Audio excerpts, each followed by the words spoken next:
Ustaz, kita mengimani bahwa malaikat wajib diketahui ada 10. Sementara malaikat Jibril tugasnya menyampaikan wahyu kepada Nabi. Sedangkan baginda Rasulullah sudah wafat. Jadi sekarang apalah kerja Jibril itu Pak Ustaz?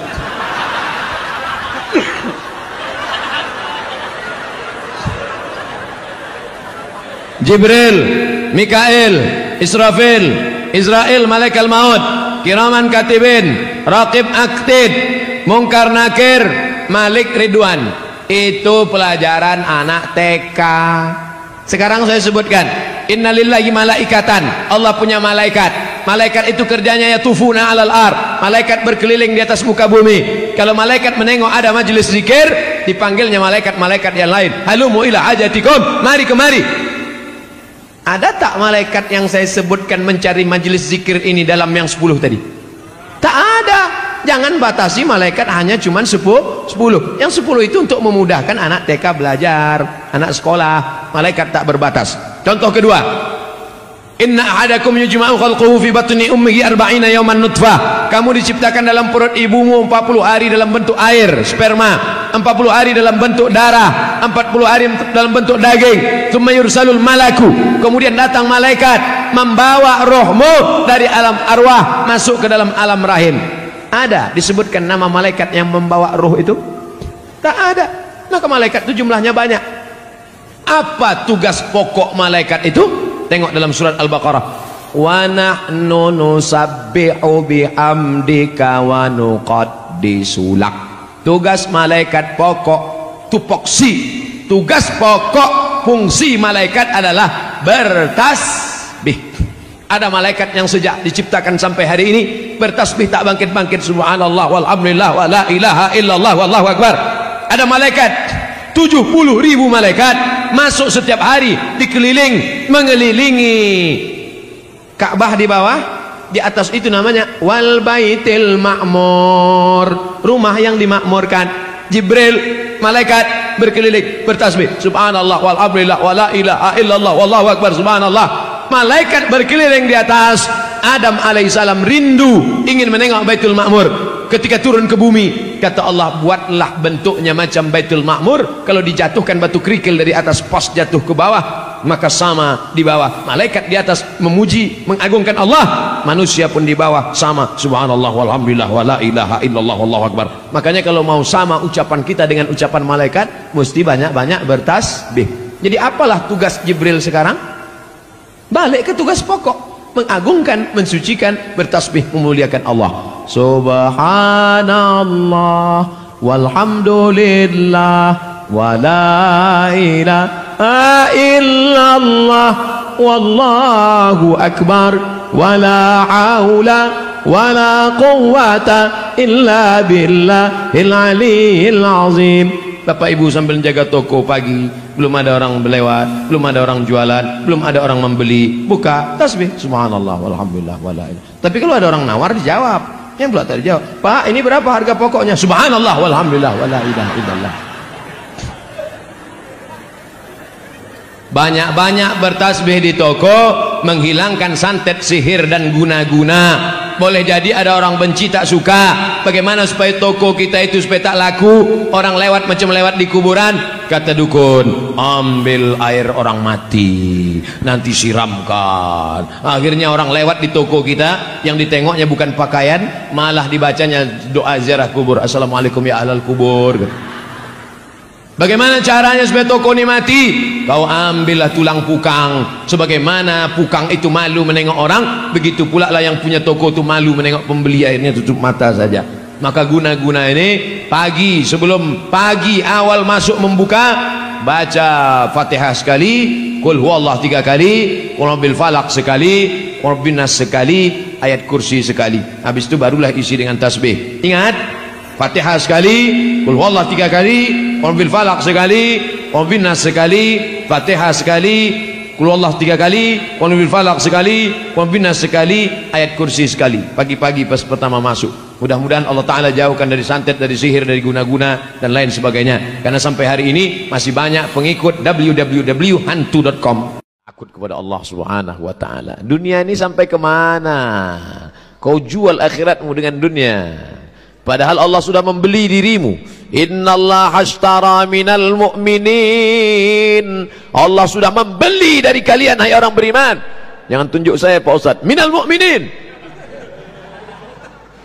Orang beriman itu letaknya di atas. Allah sudah membeli jiwa kalian. Bi anna lahumul jannah. Dibeli dengan surga. Inilah perniagaan yang paling ringan. Biasanya uang 1 juta hanya dapat menebus emas 2 gram, 1 gram 500.000, balance, seimbang. Tapi dirimu yang hina, yang busuk, yang bau, yang rendah, yang tidak ada apa-apanya, dibeli Allah dengan surga. Dibeli Allah sudah dirimu, jiwamu dengan surga. Barang yang sudah dibeli tidak boleh dijual sekali lagi. Jangan kau jual dirimu untuk dunia. Jangan kau jual dirimu untuk kekuasaan. Jangan kau jual dirimu hanya untuk 1 periode jabatan. Itu pun sebelum KPK datang. Betapa hinanya engkau di hadapan Allah Subhanahu wa taala. Keberanian tidak membuat engkau cepat mati. Ketakutan tidak membuat engkau lama mati. Kalau sudah mati, kata Allah, ainama yatakunu, kemanapun kau lari, dimanapun kau berada, yudrikumul maut, kematian akan menangkapmu. Walau kuntum fi burujim musayyadah, walau kau pun berada di dalam lubang kayu, batu yang kokoh, yang kuat, tidak akan. Syahnu kemana? Kemana dia hilang? Dia hilang supaya malaikat tidak dapat mencarinya. Capek mencari di hotel, di rumah, nggak ada. Rupanya sembunyi dalam beduk. Dia sangka kalau dalam beduk masjid kan malaikat nggak ngontrol nih, katanya. Tetap ada, dia datang.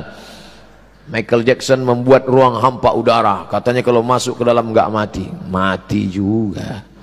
Innama amruhu iza arada syai'an ayyaqula lahu kun fayakun. 1 kali sentap, 1 kali tarik, mati. Mana dulu keberanian mau menghalalkan yang haram? Uang haram. Jurusnya jurus gayung, cedok sini, cedok sini, cedok sini, cedok sini. Jurus tupai, lompat sana. Jurus apa lagi? Dulu namanya uang tunjangan, sekarang uang tunjang, uang sipak, uang sundul, uang tanduk, segala uang haram. Tidak lagi haram. Kalau kita katakan itu haram, itu haram. Ustadz, yang haram aja susah, apalagi yang halal. Ini bukan ucapan orang beriman. Wa ma min dabbatin, semua yang melata di atas muka bumi Allah, illa 'alallahi rizquha, Allah menjamin rezekinya. Kenapa kau takut? Kenapa kau takut tidak dapat rezeki? Lau tawakkaltum 'ala Allah haqqa tawakkulih, kalau kau tawakal kepada Allah sebenar-benar tawakal, la razaqakum kama ruziqat thair, kalian akan diberi rezeki seperti seekor burung. Taghdu khimasan, terbang dalam keadaan perut kosong, wa yaruhu bitanan, pulang dalam keadaan perut berisi penuh makanan. Belum pernah sampai hari ini burung tidak terbang dari sarangnya, diam menjadi sarang. Datang temannya yang lain, bro nggak terbang, nggak tahu nih mau makan apa ntar. Dia tetap terbang. Ada burung yang tidak terbang, ya burung patah sayap di atas pohon korma, tapi badannya besar, padahal sayapnya patah, tidak pernah sekalipun turun dari atas pohon korma. Lalu makanannya dari mana? Diamati lama-lama, ada burung lain terbang membawakan cacing dan anak ikan. Kenapa kamu tidak berusaha? Kata Ibrahim bin Adham kepada sahabatnya yang hanya duduk berpangku tangan berzikir mengingat Allah di tengah panas terik. Kenapa kamu tidak berusaha? Untuk apa aku berusaha? Rezekiku sudah dijamin Allah. Wa ma min dabbatin fil ardi illa 'ala Allah rizquha. Segala yang melata di atas muka bumi ini dijamin Allah rezekinya. Kalau kau enggak percaya, lihat itu di atas pohon korma. Ada burung yang patah sayapnya, tapi kemudian dia tetap makan karena ada burung lain yang memberikan makan. Ngapain saya cari rezeki? Diam aja, makanan tetap akan datang. Apa kata Ibrahim bin Adham? Mana burung yang kau lihat? Itu dari mana dia makan? Ada burung lain yang membawakan makanan. Kenapa engkau tidak bersikap sebagai burung yang sehat membawa makanan? Kenapa lebih memilih sebagai burung yang patah sayap? Bukankah nabimu sudah bersabda, "Liyadul 'ulya khairum minal yadis sufla." Tangan di atas lebih baik daripada tangan di bawah. Yang memberi lebih baik dari tangan menerima. Takut kepada Allah Subhanahu wa ta'ala. Ada orang menggadaikan tanahnya sudah 45 tahun, tak ditebus-tebus. Menggadaikan tanah 45 tahun tak ditebus-tebus. Jika kita garap, apakah hasilnya haram dimakan?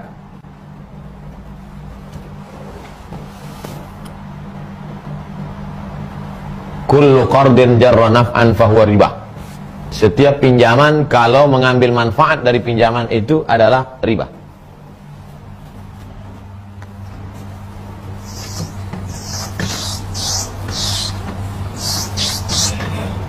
Si A meminjam duit kepada si B. Berapa si A minjam duit ke si B? Sebanyak 100 juta. Si B tidak percaya kepada si A. Tengok gaya-gayanya ngeri nih Pak Ustaz. Maka aku minta jaminan. Apa jaminannya? Kasihlah tanah. Ini begitu ceritanya. Akhirnya tanah pun 45 hektar menjadi jaminan. Tanah punya siapa? Punya si A. Siapa yang memegang? Si B. Dah. Itu mesti ada perjanjian sampai kapan? Iza tadayantum bidainin ila ajalin musamma faktubuh. Ajalin musamma. Sampai batas tertentu. Aku pinjam uangmu 100 juta dengan jaminan 45 hektar tanah akan aku bayarkan pada tanggal 1 Januari 2030. Kalau tidak aku bayar, maka tanah ini berpindah hak miliknya menjadi milik si B. Makanya saya heran, aneh bin ajaib, kenapa udah 45 tahun tak selesai-selesai? Berarti perjanjiannya dulu perjanjian karet. Kok tak berpindah? Ini harus diselesaikan nih. Ada orang menggadaikan tanah sudah 45 tahun tak ditebus-tebus. Jika kita garap, apakah hasilnya haram dimakan? Ini perjanjian A dengan si B. Datang pula si C mau menggarap. Gimana ceritanya? Mana bisa? Ini bukan syubhat, haram. Mereka selesaikan dulu antara si A dengan si B. Sudah selesai, apakah ini balik ke si A atau balik ke si B atau ahli warisnya? Barulah si C datang menggarap tanah dengan cara beli atau cara gadai atau cara pinjam atau cara hibah atau cara macam-macam atau cara wakaf. Mau selamat serahkan ke tabung wakaf umat.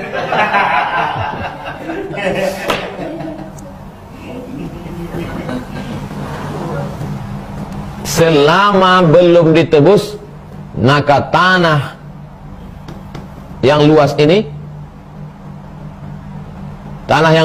tak boleh dimanfaatkan oleh si B.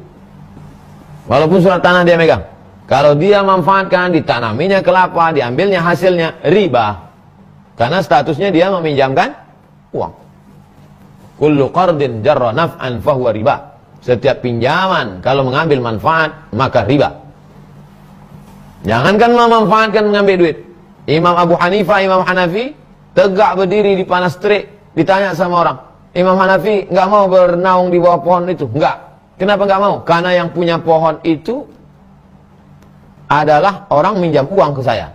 Kalau saya bernaung di bawah pohonnya, berarti saya sudah mengambil manfaat, riba. Biarlah saya kena panas di dunia daripada kena panas di akhirat. Sampai sehalus itu Imam Hanafi memandang manfaat. Berlindung di bawah pohonnya pun tak mau.